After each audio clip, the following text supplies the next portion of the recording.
So Jeffreys Bay has been a long-term favourite for both surfers and surf fans. But this year, the World Surf League has just announced that it will axe J-Bay from its 2026 schedule and replace it with a new wave we've never seen before on the World Tour. Despite its coming and going over the years as a CT venue, J-Bay has been a core event, you know, for a long time. It's where we've seen some of the most historic performances and incidents over the years. The wave itself obviously goes without saying, it's one of the best waves in the world. It's that right-hand point that all other rights are compared to. But this year, the event will be replaced by a left-hander all the way over in New Zealand. Now, Raglan is obviously another iconic wave. Although it has hosted the QS before, it's never been a World Tour venue. Specifically, the event will take place at Manu Bay, which is the innermost of the Raglan points. And usually it's a very rippable wave, and sometimes a very slabby, hollow wave as well. So watching the world's best out there is undoubtedly going to be a really good show. It's also really interesting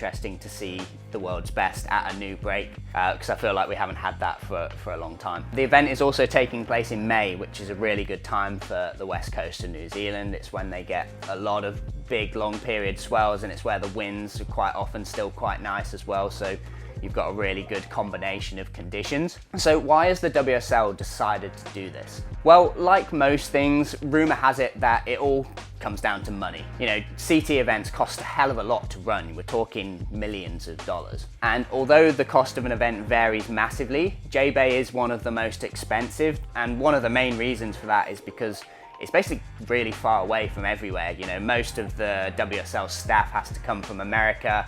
For example, a Rio event costs much less to run than, say, a G-Land or a Fiji event, you know, just because they're way more remote, they don't have the infrastructure, it costs a lot more to get people over there, get all the infrastructure and webcasting stuff in place, and J-Bay's no different. And as reported by Stab magazine, most of the WSL's audience are in the United States or Brazil. So with the time zone difference to South Africa, when the J-Bay event is broadcast, it's basically in the middle of the night, and they lose a lot of live views during these events because it's just not a good time for those viewers. So it'll be a huge economic loss for the Eastern Cape region of South Africa, and many businesses in the town will suffer from the loss of tourism. And it's been reported that the National Department of Sports, Arts and Culture couldn't secure funding for the event. So with no major sponsor and local backing, an event of this scale just can't run. You know, this also has an enormous trickle-down effect on everyone who works around the event as well. You know, all the local businesses and accommodations that host the surfers, all the restaurants next door, all the transport companies, just everything around it, with so many people coming into town.